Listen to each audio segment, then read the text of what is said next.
प्रिय मेरे भारत के मेरे भाइयों बहनों, आज ये 2023 की फरवरी का महीना है और ये फरवरी महीने के अंतिम दिनों में छत्तीसगढ़ के अंदर कांग्रेस का बहुत बड़ा महाअधिवेशन बुलाया गया है, 3 रोज़ाना। इस छत्तीसगढ़ के अंदर कांग्रेस के अधिवेशन के अंदर हमारे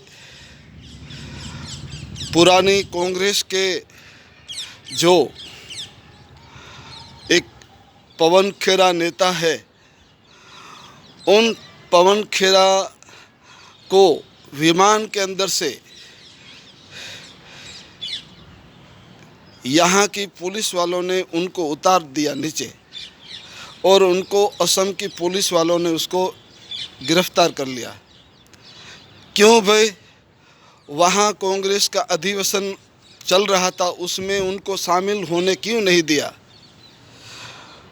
तो कारण बताया गया कि नरेंद्र भाई मोदी जो वड़ा प्रधान हैं, उनको नाम जो उनका लेना चाहिए जिस तरह से, उस तरह उनका नाम न लिया गया, बल्कि गलत तरीके से लिया गया, इसलिए उनको अरेस्ट किया गया।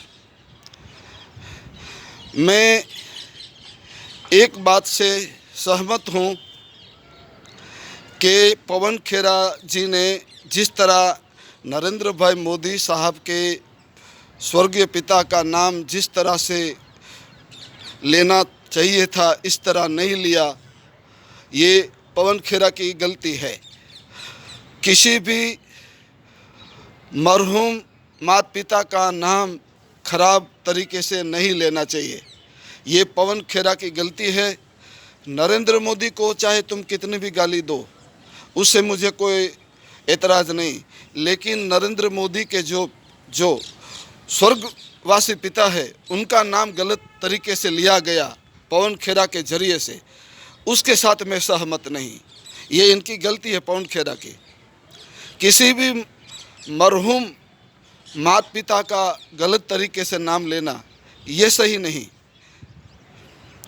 लेकिन दूसरी तरफ से भाजपा की भी गलती है बहुत बड़ी, क्योंकि कांग्रेस बहुत मजबूत हो रही है और कांग्रेस के छत्तीसगढ़ के अंदर 3 रोज़ाना जो महाअधिवेशन है बुलाया गया है, उसमें कांग्रेस पूरे देश के अंदर मजबूती से उभर कर सामने आ रही है और पूरे भारतवर्ष के जितने भी विपक्ष है जो दल, वो तमाम राहुल गांधी के नेतृत्व में उनको भरोसा हो रहा है। भारत जोड़ो यात्रा और अब वो ये महाअधिवेशन, ये दोनों के जरिए से राहुल गांधी जी बहुत बड़े मजबूत बनकर राष्ट्रीय फलक पर उभर के आए हैं और अब विपक्ष जितना जो विपक्षी दल है, उन्होंने राहुल गांधी का नेतृत्व स्वीकार कर लिया है। इसलिए भाजपा के पेट के अंदर बहुत बड़ी खुजली चली है। इसलिए भाजपा अपनी ताकत का गैर इस्तेमाल कर रही है, ईडी को काम पे लगा रही है, सीडी को काम पे लगा रही है, आईबी को काम पे लगा रही है और न जाने कैसे कैसे सरकारी विभागों के ज़रिए से ये कैसे कैसे घोटाले करवा रही है बीजेपी। कुछ भी कर ले, लेकिन 2024 का साल बीजेपी के लिए अच्छा नहीं।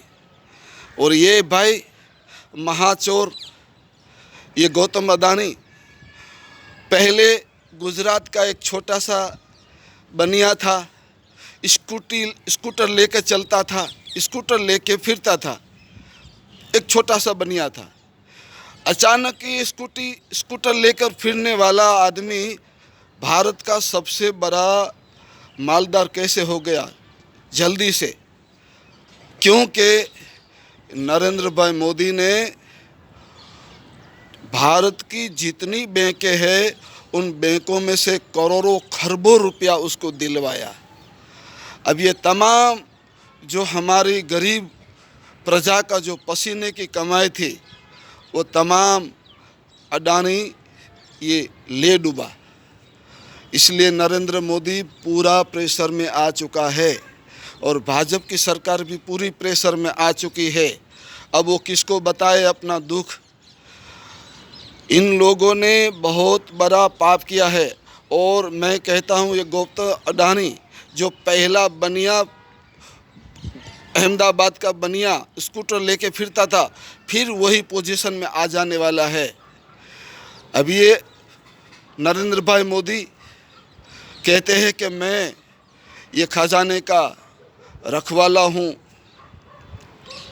चौकीदार हूँ। तो चौकीदार ने तो विजय माल्या को करोड़ों रुपया दे के भगवा दिया, ये नीरव मोदी को करोड़ों खरबों रुपया दे के भगवा दिया। अब इसको भी गौतम अडानी को भी करोड़ों खरबों रुपया दे के भगवा देंगे। खजाना लुटा रहा है ये तो चौकीदार। तो ये चौकीदार कैसे हुआ? ये तो चोर हुआ ना। हमारे भारत का खजाना लोगों को ऐसे ही बस चोरों को ठगों को दे रहा है और ये ठग सब चोर लोग ले लेके भाग रहे विदेश के अंदर। मेरे भाइयों बहनों, पूरा भारत नरेंद्र भाई मोदी ने बेच दिया है। पूरा भारत देश हमारा नरेंद्र भाई मोदी ने बेच दिया है। यहाँ तक कि जो हमारा लाल किला है ना वो भी बेच दिया। लाल किला है वो भी बेच दिया। मैं पूरी जिम्मेदारी के साथ कहता हूँ, हमारी जितने भी सरकारी बैंकें थे वो सब प्राइवेट हो गई, वो भी बेच दी कंपनियों को, प्राइवेट कंपनियों को बेच दी। हमारा जो रेलवे है वो रेलवे भी बेच दिया, एयरपोर्ट है वो भी बेच दिया, हमारी बैंकें हैं वो भी बेच दी, जितनी सरकारी मिलकतें थी सब बेच दी। पूरा भारत देश उसने बेच दिया मोदी ने।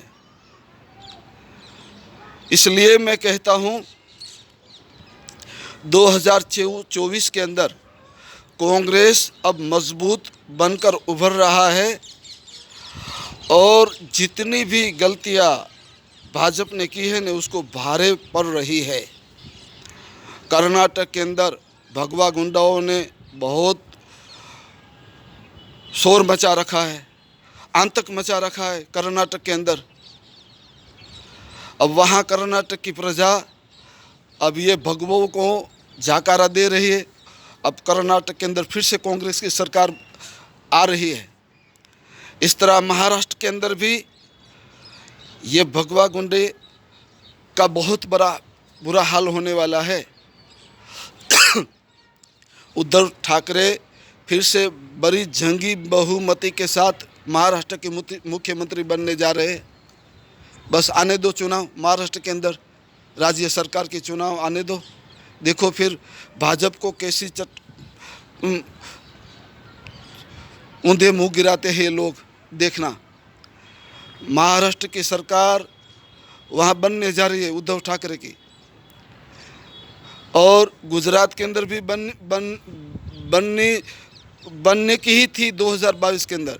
लेकिन ईवीएम मशीन वालों ने बहुत बड़ा घपला किया है और ये हमारे चुनाव पंच आयोग है ना, बड़ी